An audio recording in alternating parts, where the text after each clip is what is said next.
we're going to do Turk and Jerk of the Year. She is one of the three that were neck and neck. Trump and Hillary were in another tight election for a Jerk of the Year. So stupid. In voting. And I feel terrible even putting her in there because she lost enough salt in the wounds and all that stuff. But I would not. I'm glad I wasn't in on that conversation. I'm sure I would have lost, but I would have said it's insane to put her in. Like, there's a way to get that vote. The Democratic Party establishment. Like some way. Hold. You'll see. But she was written in, right? So we asked people to write in, and then they came up with 6 candidates, and then there was voting, right? And so I'm going to announce that a little bit later today. Wait, who were the top 6 candidates, if you don't mind me asking? For Jerk of the Year? Yeah. It was Debbie Wasserman Schultz, Hillary Clinton, Donald Trump, and then Nigel Farage, Vladimir Putin, and Tommy Lahren. Okay, but these are write-ins. Wow. Like on Turk of the Year, Jordan Chatton is one of the guys, right? What? I know. We can't give it to one of our own. But anyway, you guys will see who came in the top 3 and who won. But so yeah, that would make me enormously uncomfortable. But okay, but if we're doing hard truths, she is probably the worst politician of our lifetimes, right?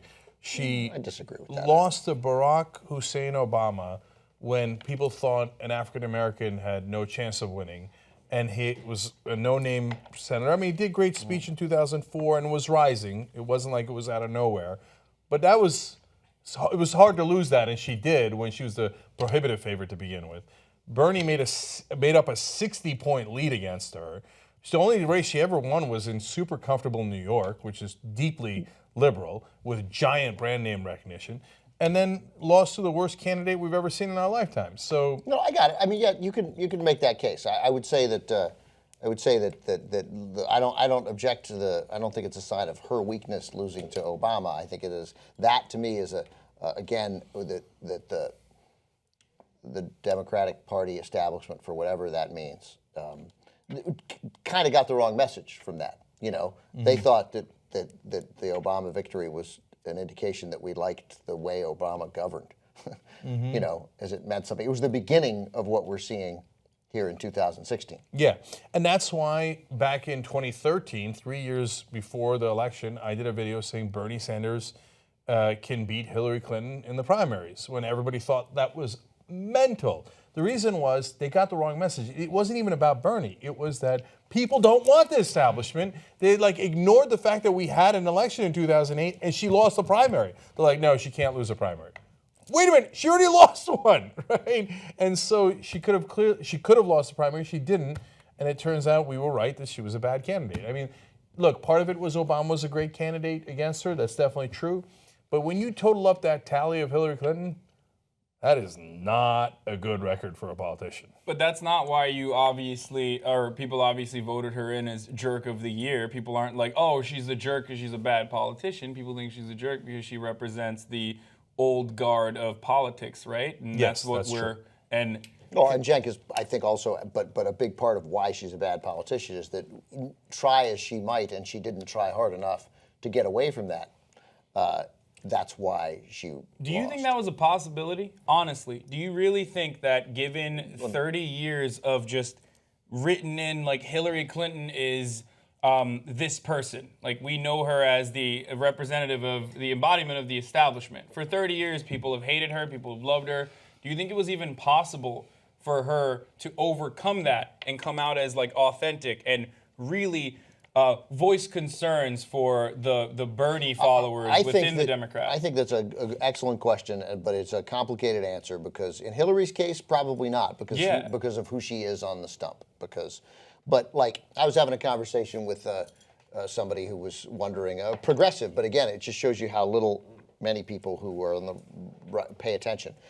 He was like, what about Cory Booker? I'm excited about Cory Booker. And I said, most progressives aren't excited about Cory Booker because he is as sort of tied to the Wall Street world, the banking world, as Hillary was. And he actually defends it, which actually puts him on better footing than she does because it gives you a sense of at least a little bit of authenticity. Right, there's authenticity and also to it. Cory Booker is charismatic, whereas Hillary Clinton is not. He can run on a campaign of change and promise a bunch of things. But it's not going to work. No, it may not work, but hold on. But to that point, like where Hillary Clinton seemed incapable, and by the way, let me just be, because it's worth saying, I did mention that's why she lost. I mean, she did win by 3 million votes. It's why it was close. right? It's why it was close, and therefore weird things that happened at the end made a difference. Where if if there were a 9 million vote cushion, she'd be president. Or 4 million. Or 4 million. We'd be had her for 2.8 million and 78,000 votes. But Cory Booker, though you say it won't work, and I say it can work, but it involves a skilled politician literally changing their persona, and a skilled politician can do it. And mostly how you do it is say, yeah, I think that was wrong, and let me tell you why. And then you explain why you think it was wrong. And slowly you convince a number of people that, okay, he thought it was wrong. Hillary would never say anything was wrong, except when it became so obvious that it was wrong that the mere fact of saying that it was wrong reinforced why you were wrong. Saying the Iraq War was a mistake in 2006, or whenever she got around to saying it, didn't win her one person. Right? Yeah, and in fact, it made her seem more inauthentic. Whereas, she came to that party so damn late. It's the same thing with gay marriage. I mean, in 2013, are you kidding me? 2013? Yeah. That's when you came to that conclusion? Yeah, I agree with you guys. But to your point about her presentation and charisma, there is, we have to talk about sexism. It's absolutely something she had to deal with. She can't come out, in the same sort of presenting herself in the same way that Bernie Sanders did, because people be like, what the fuck is wrong with this cat lady? You know what I mean? And for the same reasons that we loved Bernie Sanders, that we were like, oh my God, finally, she would have been torn a new one in the media. But he's incapable of coming across like that, but it's because it's what we were told. She learned that from being the first lady of Arkansas. Like, it was learned that she had to present a certain way. She came, you look at the old photos of her and how she presented herself in her old speech when she was at Wellesley, and she was, the keynote speaker at her graduation, which was unprecedented at that time. She absolutely had to change, I do think, for the worse over time, because America proved that they weren't ready for an authentic, real woman candidate, and so she became, the consummate establishment politician that we all ended up hating. So it's like, I'm not saying go up there and look like Amy Poehler, but because Grace is a great point, and it's 100% correct. It would appear she did change, but she changed. like at some point, someone you want, if what so many people on the left, the farther left than I am, terrain that I didn't know existed, there was so much of it. But if there were a mysterious person or people who were smart enough to recognize it, they would have said, the world, man, I got bad news for you, Hillary. like because of sexism, because of who you've become, because of everything you've come to represent, it's too late. Like that ship has sailed. You're correct. I think all of those things are true, but in the end, you want to win. Only winning matters, and so I think it was too baked in for her. That would have been a saving grace, maybe. What I was talking about is just her track record in general was why a lot of people, both on the right and left, which, by the way, I never understood why Republicans don't like Hillary Clinton. Like, I genuinely don't understand why any moderate conservative wouldn't just be like, Donald Trump versus Hillary Clinton is a no-brainer. I'm going to vote for Hillary Clinton. Name 12 moderate conservatives. I know, that's the problem. There are none left. They're all so right-wing. No, I don't agree with that.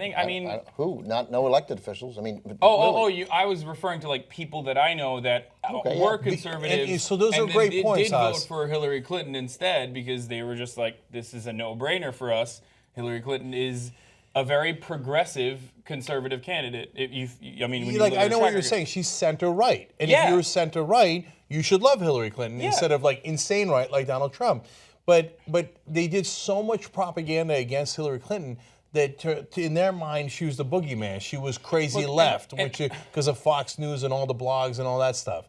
So, okay, but I got to say... That's not entirely right either, though. So when you say, okay, maybe I'm going to get shit on for this, but when we say Donald Trump is insanely right, yes, there are certain aspects, or when you look at the majority of his rhetoric, that does seem like an insanely right person. But in the end of the day, when he went up on there, I've listened to so many of his speeches. He would talk about infrastructure. He would talk about, in the end of the day, he would talk about bringing back jobs. Whether it's bullshit or not, if we're going to take everything he's saying as absolute truths, then there were a lot of things that he said that a liberal candidate, a progressive candidate would say as well. And A lot of people, like myself, for example, don't have the privilege to choose Donald Trump over Hillary Clinton. A lot of people didn't have that privilege because they weren't like, well, we're going to be affected by this vitriolic statement, this divisive rhetoric against certain sects of our society, right? But apparently more people still were comfortable and chose it regardless of all the racist stuff that he said. So all that is not wrong. I mean, he's insanely right on the race issues, the ethnic issues, etc. But he was populist and a little bit left against trade, exactly. for creating jobs he's and anti-establishment too. Yeah, and he's anti-establishment, Somehow. which is to some degree a left Allegedly, position. yeah. So it was complicated. But look, last thing is, what you're saying, Grace, applied to Obama too. He couldn't be, they'd call him an angry black man. Yeah. So he couldn't be as aggressive, etc. And so, did sexism cost Hillary Clinton an election? Yes, I discussed this. Would Obama have, he just said recently that he would have beat Donald Trump. Would he have? Yes, because at least he wouldn't have had to deal with the sexism. And the reason I say that is not because it was the most important issue, it's because any issue would have won it for the Democrats. Like any tiny change, because it was only 78,000 votes in 3 states. So if you minus the sexism, that's not 78,000 votes. That's at a minimum, even if it's a small issue, 780,000 votes. That's right. But on the other hand, if she just chose, she would have been better off. She got the worst of all worlds. She got the sexism anyway. She got characterized as crazy left anyway, right? Yeah. And she was also establishment. She had changed. She had become established. She was on the Walmart board all the way back then, let alone all the donor money, et cetera, that she took. So people voted against her for being establishment, and they voted against her for sexism and being crazy left as she isn't.